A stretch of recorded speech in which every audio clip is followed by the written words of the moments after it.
খাদ্যৰ ব্যৱস্থাৰ কথা কোৱা নাই বাৰু, লাইট আৰু পানী আমাক লাগিব, এইটো প্ৰথম আছে। দ্বিতীয়তে আমাৰ আৱাসৰ নাম দুটা, গোপীনাথ বৰদলৈ ২ নং ৩ মহলীয়া ছাত্ৰাবাস আৰু মাধৱ বেজবৰুৱা ১ নং ২ মহলীয়া ছাত্ৰাবাস, এই নামটোৱে থাকিব লাগে, আমাৰ এইটো দাবী। তৃতীয়তে তেওঁলোকে ৰিনোভেশ্যন কৰিম বুলি কৈছিলে, আমাৰ মতে ৰিনোভেশ্যন কৰক, তাত আমাৰ আপত্তি নাই, কিন্তু আমাৰ যিহেতু ৩টা ফ্ল'ৰ আছে বা মাধৱ বেজবৰুৱা ১ নং ২ মহলীয়া ছাত্ৰাবাসত 2টা ফ্ল'ৰ আছে, প্ৰথমতে এটা ফ্ল'ৰ কৰক, তেওঁলোকে ৰিনোভেশ্যন কৰক, আৰু সেইখিনি ছাত্ৰ ছাত্ৰী বা বস্তুখিনি তেওঁলোকে ওপৰৰ মহলাত থওক, বা ওপৰৰ মহলাটো কৰোঁতে তলৰ মহলাত কৰক। কেইদিনমান আগতে 89ত ৰিনোভেশ্যন কৰিছে, তেওঁলোকে তেনেদৰে কামখিনি কৰি নিছে, আৰু এইখিনি পাৰিব, আমাৰ এইখিনিয়ে দাবী আছিলে, আৰু আশা কৰোঁ তেওঁলোকৰ পৰা আমি সুফল পাম। হয়, স্নাতকোত্তৰ ছাত্ৰ সন্থা 2023-24 বৰ্ষৰ ফালৰ পৰা আমি এখন স্মাৰক পত্ৰ তেওঁলোকক পঠাইছোঁ। এটা সুধিছোঁ যে আপোনালোকে যদিও তেওঁলোকে ৰিনোভেশ্যনৰ কথা কৈছে, তথাপিও আচলতে প্ৰসংগটো আচলতে নিৰ্বাচনৰ পিছত যি ধৰণৰ ঘটনা সংঘটিত হৈছিল, তাৰপিছত আপোনাৰ এনেকুৱা ধৰণৰ ব্যৱস্থা লোৱা হৈছিল বুলি কৈছে। গতিকে সামগ্ৰিক বিষয়টো আপোনালোকক বৰ্তমান তেওঁলোকে এইটো বিষয়ত কিদৰে আশ্বস্ত? আচলতে মই ক'ব বিচাৰিম, যদি ৰিনোভেশ্যন কৰিম বুলি তেওঁলোকে ভাবিছিলে, ৰিনোভেশ্যন কৰিবলগীয়া আন আৰু ইয়াতকৈ বেয়া আৱাস আছে, বহুত বেয়া অৱস্থাত আছে তেওঁলোকে, আৰু বানপানীৰ মানে বাৰিষাৰ সময়ত যথেষ্টখিনি বানপানী হয় ৩-৪টা আৱাসত, সেইবোৰ প্ৰথমতে ৰিনোভেশ্যন কৰিব লাগিছিলে, আৰু ৰিনোভেশ্যন কৰিম বুলি ভাবিলে এমাহ দুমাহ আগতে তেওঁলোকে মনলৈ আহিলে হৈছেগৈ, কিন্তু ইলেকশ্যনৰ পিছত এই 2টা আৱাস তেওঁলোকে বন্ধ কৰিম বুলি লাগিছিলে। কিবা ৰাজনৈতিক ষড়যন্ত্ৰ ইয়াত লুকাই থাকিব পাৰে, কিছুমান অদৃশ্য শক্তিৰ দ্বাৰা পৰিচালিত হৈ পেলাই, সেয়ে তেওঁলোকে হয়তো আমাকতো বৰ বিশেষ বেলেগ ব্যৱস্থা নাই আমাক উলিয়াই দিয়াৰ, কিন্তু এইটোৱে তেওঁলোকে জৰিয়া কৰি পেলাই তেওঁলোকে আমাক ওলাব বিচাৰিছিলে, আৱাস 2টা বন্ধ কৰিব। হয়তো তেনেকুৱা ষড়যন্ত্ৰ আছিলে, ৰিনোভেশ্যনৰ নামত আমাক 2টা আৱাস বন্ধ কৰাৰ তেওঁলোকে চেষ্টা চলাইছিলে। কাইলৈ বা পৰহিলৈ আপোনালোকে ক্লাছ নাথাকে বা ইউনিভাৰ্চিটি আচলতে বন্ধ বা আপোনালোকে যিহেতু লৈছে, গতিকে তেওঁলোকৰ ফালৰ পৰা নহয়, আচলতে এইটো দাবী আমি জনোৱা নাছিলোঁ। আমাৰ মতে আছিলে যদি বাকী ছাত্ৰ ছাত্ৰীয়ে ক্লাছ কৰিব পাৰে, কালি আৰু পৰহি খোলা আছিলে, সোমবাৰ মঙলবাৰ খোলা আছিলে, যদি বাকী ছাত্ৰ ছাত্ৰীয়ে ক্লাছ কৰিব পাৰে, RCC 2 আৰু RCC 1 বইজৰ বাকী ছাত্ৰ ছাত্ৰীখিনিও বাকী ছাত্ৰসকলেও ক্লাছ কৰিব পাৰিব লাগিছিলে। আমিতো এটেণ্ডেঞ্চৰ কাৰণে ক্লাছ কৰিবলৈ নাযাওঁ, কিবা শিকিবলৈ ক্লাছ কৰিবলৈ যাওঁ।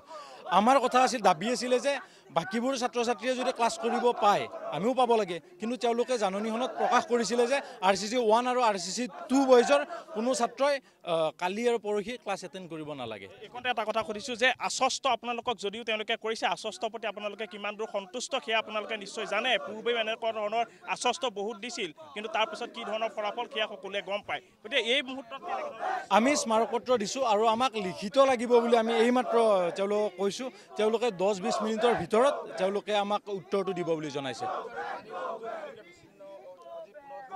হয়, আমি এইটোও দাবী জনাইছোঁ, কাৰণ ইয়াৰ পৰা উভতি যাওঁতে ইমান ডাঙৰ এটা আৱাস, 82টা আমাৰ হোষ্টেলত 82টা ৰুম আছে, সম্পূৰ্ণ আন্ধাৰত আছে, আৰু এইখিনিতো আমাৰ বেছিক নিড, আৰু পানীটো আমাক লাগিব। আজি গোটেই দিনটো ৰাতিপুৱা 5:22ৰ পৰা আমাৰ তাত পানী আৰু কাৰেণ্ট 2টা নাই। আমি দাবী জনাইছোঁ যে আমাক আমি ইয়াৰ পৰা প্ৰতিবাদ স্থলীৰ পৰা উভতি যাম আৱাসলৈ, তেতিয়া আমাক লাইন আৰু পানী আমাক লাগিব। ৰান্ধনীত তেওঁলোকে যোৱাকালি বিশ্ববিদ্যালয় কৰ্তৃপক্ষৰ কেইজনমান মানুহ গৈছিলে, আৰু আৱাসৰ ৰান্ধনীসমূহক তেওঁলোকক কৈছে যে তোমালোকে ৰান্ধিব নালাগে, অফিচিয়েলি হোষ্টেলটো বন্ধ হৈছে, চ' তোমালোকে আৰু ৰান্ধিব নালাগে। কিন্তু RCC 1ত যোৱাকালি ৰাতি ভাত ৰন্ধা নহ'ল, তেওঁলোকে লঘোণেই খোলে, কিন্তু RCC 2ত যোৱাকালি আমি জোৰ কৰি পেলাই ৰান্ধনীকেইজনে আমাৰ খাদ্য তেওঁলোকে তৈয়াৰ কৰিলে, আৰু আমি খাব পালোঁ ৰাতি।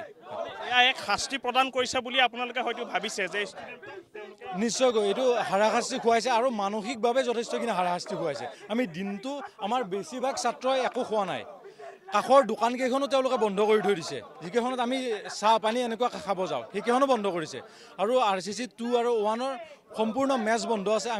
আমাৰ বেছিভাগ ছাত্ৰ ছাত্ৰীয়ে দিনটো একো খাব পোৱা নাই। আচলতে তেনেকুৱাকৈ ক'ব লাগিব, কিছুমান ছাত্ৰহে কাজিয়াখনত লিপ্ত হৈছিলে, আৰু তাৰ বাবে গোটেই আৱাস 2খনৰ 300 ছাত্ৰই কিয় ভুগিব লাগে, এইটো ডাঙৰ প্ৰশ্ন। মই বাৰম্বাৰ কৈ আছোঁ, মাৰ্কশ্বিট কেলেংকাৰী এটা হৈছিল গুৱাহাটী বিশ্ববিদ্যালয়ত, সেই মাৰ্কশ্বিট কেলেংকাৰীটো হওঁতে যিগৰাকীয়ে কৰিছে, মূল অভিযুক্ত যিগৰাকী আছিল, তেওঁকহে গ্ৰেপ্তাৰ কৰা হৈছে, তেওঁৰ ওপৰত তদন্ত চলোৱা হৈছিলে। এনেতো কৰা নাই, গুৱাহাটী বিশ্ববিদ্যালয়খন বন্ধ কৰি পেলাই VC বা ৰেজিষ্ট্ৰাৰ বা ছেক্ৰেটাৰী তেওঁলোকেতো পদত্যাগ কৰিবলগীয়া হোৱা নাই।